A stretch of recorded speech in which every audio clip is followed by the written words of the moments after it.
Very good morning dear students. कल हमने शुरू किया था कॉम्पटन इफ़ेक्ट।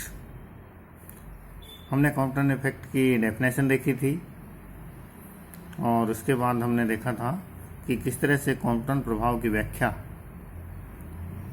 चिरसमझ सिद्धांत के अनुसार नहीं हो सकी, तो कॉम्पटन ने इसकी व्याख्या फोटॉन सिद्धांत के आधार पर की।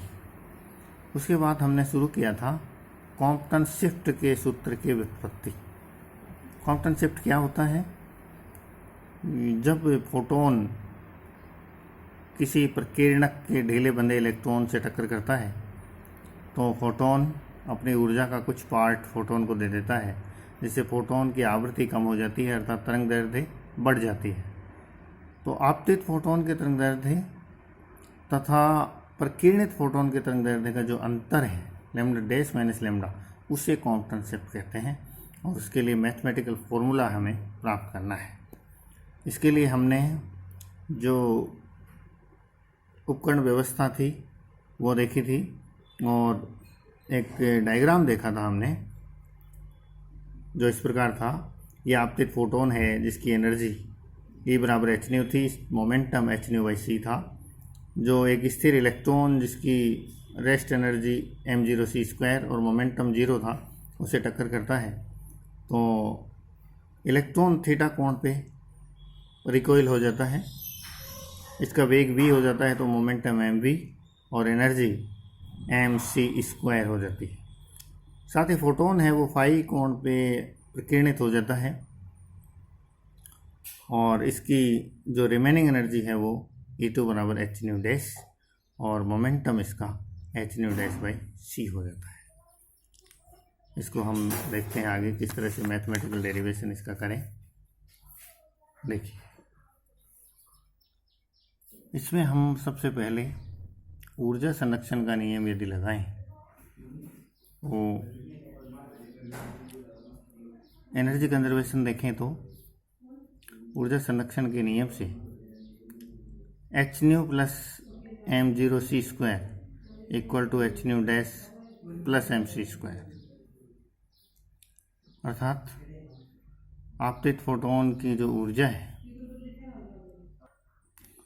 ऊर्जा संरक्षण के नियम से h nu plus m0 c square, H new आपतित फोटोन की ऊर्जा और m0 c स्क्वायर इलेक्ट्रॉन की विराम द्रव्यमान ऊर्जा, ये बराबर होनी चाहिए टक्कर के बाद की ऊर्जा एच न्यू डैश जो फोटोन की ऊर्जा टक्कर के बाद और mc स्क्वायर इलेक्ट्रॉन की ऊर्जा टक्कर के बाद। इसे हम थोड़ा रीअरेंज करें तो mc स्क्वायर हमारे पास आता है, इस एच न्यू डैश को इस साइड में ले जाएंगे तो minus H nu dash, H common आ जाएगा, nu minus nu dash plus m0 c square. So mc square equal to H nu minus nu dash plus m0 c square, equation number 1। x दिशा में संवेग संरक्षण के नियमानुसार H nu by C equal to H nu dash by C cos phi plus M we cos theta. Momentum चूँकि vector quantity है तो इससे हम दो घटकों में तोड़ सकते हैं मोमेंटम को, एक एक्स एक्स की दिशा में और एक वाई एक्स की दिशा में। एक बार डायग्राम में देखिए, ये जो हमारा डायग्राम है इसके अंदर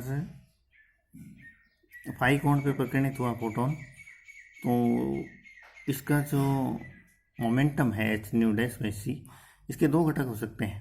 एक्स एक्स की दिशा में हो जाएगा h nu dash by C cos phi और वाई डैश की दिशा में हो जाएगा h nu dash by c sine phi. इसी प्रकार से इलेक्ट्रॉन का जो मोमेंटम है वो एक्स एक्स के डायरेक्शन में हो जाएगा एम वी कोस थीटा और वाई एक्स के डायरेक्शन में हो जाएगा m v sine theta with negative sign, क्योंकि ये वाई डैश एक्स की ओर है तो minus m v sine theta. ये मोमेंटम के घटक होंगे। तो मोमेंटम कंजर्वेशन हम देखें एक्स एक्स और वाई एक्स डायरेक्शन में। सबसे पहले एक्स डायरेक्शन में देखिए, सो टक्कर से पहले का संवेग क्या था? एच न्यू बाई सी, क्योंकि इलेक्ट्रॉन तो रेस्ट में था। केवल फोटोन का मोमेंटम था और वो पूरा का पूरा एक्स डायरेक्शन में था, तो टक्कर से पहले का संवेग एच न्यू बाई सी, टक्कर के बाद एक्स एक्स की डायरेक्शन में फोटोन का संवेग h nu dash by C cos phi plus electron का संवेग m we cos theta. After rearranging m we cos theta हम ज्ञात करें तो ये वाली क्वांटिटी को हम पक्षांतरण इधर करेंगे तो h इनमें कॉमन आ जाएगा, तो h और c से हम सबको मल्टीप्लाई कर दें तो m v c cos theta equal to H nu minus nu dash cos phi, equation number 2। तो यहाँ अपन ने सब सारी टर्म में c से मल्टीप्लाई करके और पक्षांतरण कर दिया, तो m v c cos theta equal to H nu minus nu dash cos phi, equation number 2।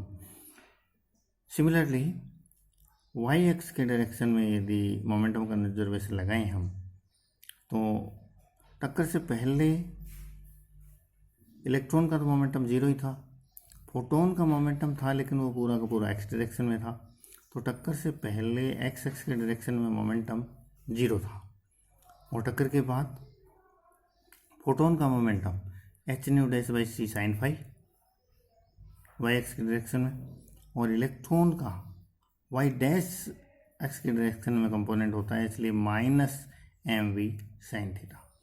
इसको भी हम सी से मल्टीप्लाई कर दें पूरे को, तो अपने पास आएगा m v c sine theta equal to H nu dash sine phi, equation number 3। अब यदि हम इक्वेशन 2 और 3 को स्क्वायर करके ऐड कर दें, इसका स्क्वायर करें और इसका स्क्वायर करके ऐड कर दें इनको, तो अपने पास क्या आ जाएगा, यहाँ से आएगा m square v square c square cos square theta, यहाँ से आएगा m square v square c square sine square theta, दोनों में m square v square c square common होगा और sine square theta plus cos square theta 1, तो left hand side बनेगी m square v square c square equal to H square, ये वाली side है दोनों, इनको भी यदि हम करें, इनका स्क्वायर करके ऐड करें इनको अपन, तो क्या होगा, एच स्क्वायर तो दोनों के अंदर कॉमन निकाल लेंगे, यहाँ से इसका स्क्वायर क्या होगा, nu square plus nu dash square cos square phi minus 2 nu nu dash cos phi, तो ये आ गया nu square plus nu dash square और minus 2 nu nu dash cos phi, ये आ गया अपने पास। इसका H square nu dash square sine square phi, यहाँ से मिलेगा H square nu dash square cos square phi, तो H square nu dash square common आके और cos square phi plus sine square phi 1 हो जाएगा, और हमारे पास न्यू डैश स्क्वायर की टर्म बनेगी, तो हमें मिला h square common, nu square plus nu dash square minus 2 nu nu dash cos phi. इसके बाद हम यदि इक्वेशन 1 को भी स्क्वायर करें, इक्वेशन 1 इसका स्क्वायर करें, तो हमारे पास होगा M square C 4 equal to इधर पहली टर्म का स्क्वायर प्लस दूसरी टर्म का square plus twice into first term into second term, so ये अपने पास होगा M square C 4 equal to H square, इसके राइट हैंड साइड में क्या होगा, इस टर्म का स्क्वायर प्लस इस टर्म का स्क्वायर, तो अपने पास ये आएगा H square nu square minus 2 nu nu dash plus nu dash square, nu minus nu dash का whole square, plus M zero square का स्क्वायर होगा एम जीरो स्क्वायर सी 4 और plus 2 into multiplication of both the terms, so 2h M zero C square nu minus nu dash. Then equation 5 minus equation 4, यदि समीकरण 5 में से समीकरण 4 को घटा दें हम, तो अपने पास आएगा एम स्क्वायर सी 4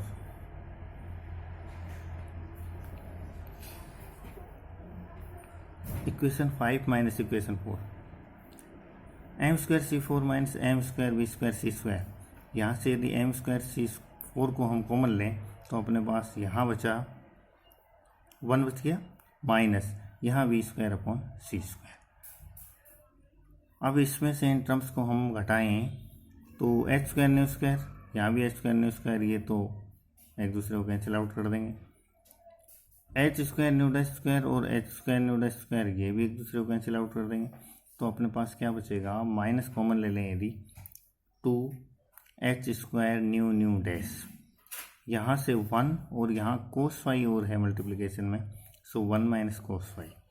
ये term as it is m0 square c4 और ये term as it is plus 2h m0 c square nu minus nu dash. ये इक्वेशन नंबर 6। तो समीकरण 5 में से समीकरण 4 को घटाने पर हमारे पास ये इक्वेशन नंबर 6 हमें मिला। अब देखिए आगे, हम यदि आइंस्टीन की स्पेशल थ्योरी ऑफ रिलेटिविटी लगाएं तो स्पेशल थ्योरी ऑफ रिलेटिविटी क्या कहती है कि सापेक्षता के सिद्धांत से v वेग से गतिशील कण का द्रव्यमान,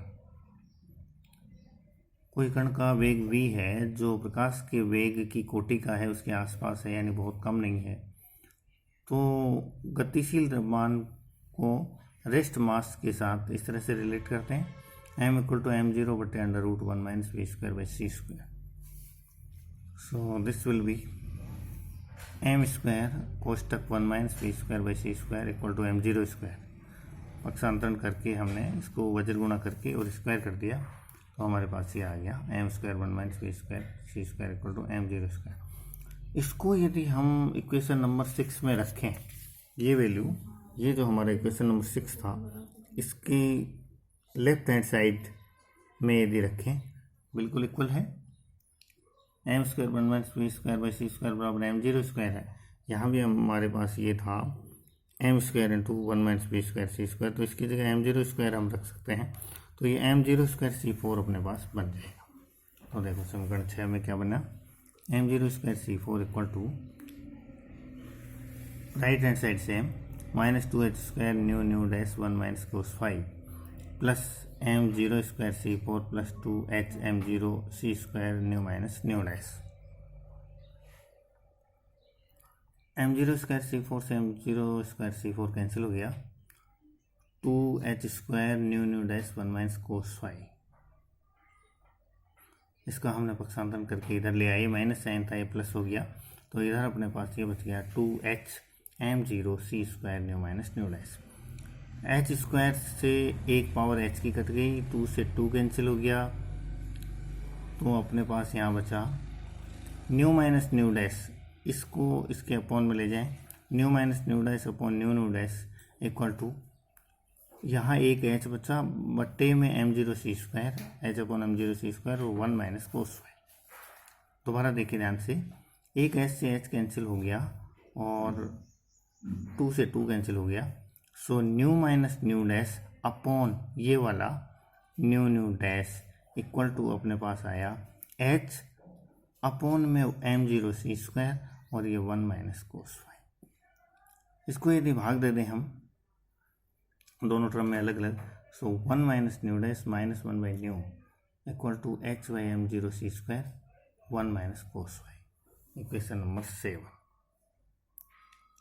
1 माइनस न्यू डैश का मतलब क्या है, न्यू बराबर C by lambda, so nu dash equal to lambda dash by C, nu बराबर सी बाई लेमडा, तो nu dash equal to C by lambda dash, so 1 by nu dash हो जाएगा lambda dash by सी और 1 by new बराबर हो जाएगा lambda by C equal to h by m0 c square 1 minus cos 5। यहाँ से c common है और c की एक पावर कट जाएगी, so lambda dash minus lambda equal to h by m0 c 1 minus cos 5। देखें ध्यान से, c यहाँ कॉमन आके इधर एक पावर c का इधर से कट जाएगा, so lambda dash minus lambda equal to h by m0 c square 1 minus cos 5। ये कॉम्पटन विस्थापन का सूत्र है जिसे हमें ड्राइव करना था। We get the desired equation, so lambda dash minus lambda यानी कॉम्पटन विस्थापन, कॉम्पटन शिफ्ट अपने पास आ गया h by m0 c 1 minus cos 5। अब एक बात ध्यान दें, यहाँ लेमडा डैश माइनस लेमडा क्या है, तरंग दैर्ध्य में अंतर, तो इधर वाली जो राशि है इसकी भी विमा तरंग दैर्ध्य की होनी चाहिए। 1 और कोस फाई ये तो विमाहीन राशियाँ हैं। सो H/m0c है, इसकी जो विमा है, इसकी विमा तरंग दैर्ध्य की विमा होनी चाहिए, तभी दोनों साइड बराबर होंगे। तो ये जो H/m0c है, इसकी विमा लंबाई की या तरंग दैर्ध्य के समतुल्य होती है और इसे हम कॉम्पटन वेवलेंथ कहते हैं। क्या कहते हैं? Compton wavelength. So lambda dash minus lambda equal to Compton wavelength multiplied by 1 - cos phi. एक चीज़ का और पता चलता है हमें यहाँ से कि कॉम्पटन शिफ्ट है वो किस पे डिपेंड करता है। H/m0 और c तीनों कांस्टेंट हैं, तो ये केवल डिपेंड करता है इस एंगल फाई पे। जो प्रकीर्णन कोण है, जो स्कैटरिंग एंगल है, जिस एंगल से फोटोन प्रकीर्णित होता है, केवल उस एंगल पे ये डिपेंड करता है और ये किसी चीज़ पे डिपेंड नहीं करता। तो ये हमारा डिजायर्ड इक्वेशन, इसे आगे हम देखेंगे। थैंक्स, धन्यवाद।